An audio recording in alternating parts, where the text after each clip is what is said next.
Hi, Lynette here. Now that we're coming into the home stretch before the midterms, we need to have a plan of attack for defeating the Democrats.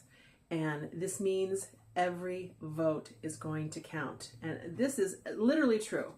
And that means you getting out your grandma to drive her to the polls or help her fill out the ballot. This means having conversations with people that you think maybe sit on the fence. We have a friend, 40 years we've known this man, and he's really smart and he's really financially savvy. And this summer I was talking to him and he quoted that he didn't like Trump because look what he did with the children in cages down the Mexican border.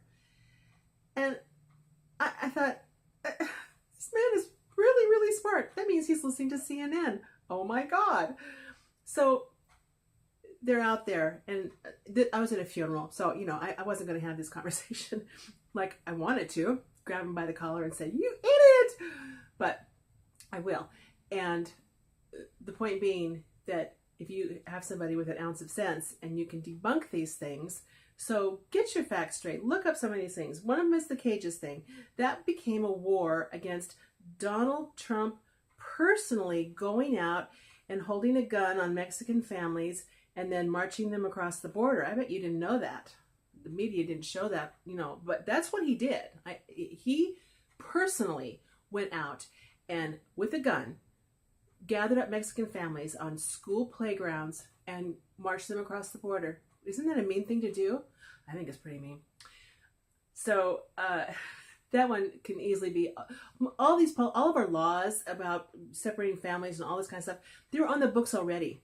Trump didn't do anything. All he did was enforce them. And a lot of people don't know that either because CNN sure as hell isn't going to tell you. The other thing that's going to come up about Donald Trump as a person, which unfortunately has been an albatross around his neck now for 2.5 years, and that is the Billy Bush tape. And I have to admit that, okay, so I was a Democrat, hardcore liberal, and going up to the through the campaign, I realized that NPR was just flat out telling lies. And then I saw it on CNN, and then I saw it on MSNBC, and I was horrified. I was shocked, and that caused me to do some research on some other stuff and realize they were telling lies about everything, including Bernie Sanders. If he had a rally someplace, they would say that there was a small showing. In reality, he'd filled up a 10,000 seat stadium, and there'd be the third page of the newspaper, there'd be a little tiny column about it, and it was obscene. So you have to fight these myths with the truth. So the Billy Bush thing comes out. At this point in the campaign, I'm pretty solidly behind Trump because I think I've watched him on the debates and whatnot, and I thought he was really, really good. And then the Billy Bush thing comes out, and I think, oh. And I was still listening to my local, and it's an NPR station, but it was local news, and they were very liberal, but I was still listening to them. And of course, what was reported was this little clip and how horrible it was, and they didn't talk about when it was. They wanted you to believe that it happened just the other day, so that, in other words, this man who was running for president yesterday said this thing. Well, skip ahead now 2 years. I finally happened to hear somebody, I don't know what they were reporting on, but they played the entire little clip from inside that trailer. And it was nothing like what we'd been led to believe. It was two men talking like men talk. Well, they used to. I guess they don't anymore because they're forbidden to do that. But I'd like you to ask your husbands and boyfriends if they're over the age of 40, whether they used to talk like this about women, and they're going to say yes, okay? Which is okay. They're talking to each other. What do we care what they say to each other? We say gross things when we're with our women friends too. So he said this thing, it's supposed to be off the record. And when you put it in the context of what it was, he was saying that these women that are groupies just want to come up to him and just get close to him, and he goes in for it because why not? This women are asking for it. So he's just saying, I love women. So this whole thing about how this is because he hates women, no, has nothing to do with that. So there's another one to debunk. And I'll put the clip in my description, and you can show it to them. Yes, it's gross. I will admit that. It's like, I don't ever like hearing men talk about that kind of stuff. I don't like anybody talking about that stuff, but that doesn't mean that it's not real. And it doesn't mean that it has bad motivation or anything intrinsically evil about it. It's just conversation. And, there's so many things that we're not allowed to talk about anymore, words that we're not allowed to use, and phrases and whatnot. I've been corrected by a relative that I have many times in the past couple of years because I use words that are forbidden. And I didn't know, so I'm really glad she educated me. But this is where our society is gone. So this is why Donald Trump was such a breath of fresh air. These are personal attacks on him. His wealth. People hold it against him that he's a millionaire. Well, this is the old communist attitude. This is how they were able to incite the Russian Revolution, was because if you're rich and I'm not, I'm pissed. What Donald Trump has brought to the American people that makes him so popular is he said, yeah, I'm rich. I'm not gonna lie about it. I'm really rich, and I want you to be rich too. What a great message. What a great message.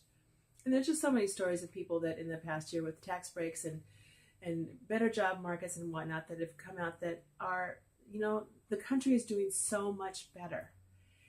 And then the other one they talk about is, for some reason they think that he's racist. Well, he's never said anything remotely racist, except for the fact that he wants illegal immigrants to be returned to their home country and to be refused entry into this country. That is our law. So he wants our laws to be, upheld. Why is this a crime? Why do illegal immigrants have this little golden halo over them just by virtue of them wanting to come into our country? It's nuts, as you know. Doesn't take rocket scientists to see that. And so he wants these rules to be honored. So that's a conversation that I think with some people could be fairly easy to have, that this racism thing, he has African Americans working for him, and there's never, ever been a word. My husband works for a gay man and is his boss, and he's a great guy. And he, from day one, has been terrified that somehow his world was going to be upended by Donald Trump. Are you telling me that a man who works in Manhattan with large real estate holdings all over the world hasn't had tens of, probably hundreds of gay people working for him? Of course he has. Has there ever been one story? No. So, there again, it's just something that's been made up. It's because of the transgender thing. And that was because he felt, and he had some people in his staff in the military that agreed with him, but not all of them, that a transgender person, they're 20 to 40 times more likely to commit suicide. This is fact. This is absolute fact. And the numbers is discrepancies because of the different studies. And he decided that he didn't want the American people to pay for any type of modification surgery because it can cost $50,000 or more. And he just felt that it was unreasonable. And B, he felt that it was not a good thing for a cohesive military. And you can disagree with that. I personally agree with it, but you can disagree with that. That's fine. But to make that, then carry that one step further and say that he hates gay people is crazy. It's just connecting these dots is what they do. And they go from here to here, and there's no logic. So get your facts in a row and your ducks, and be willing to have some conversations.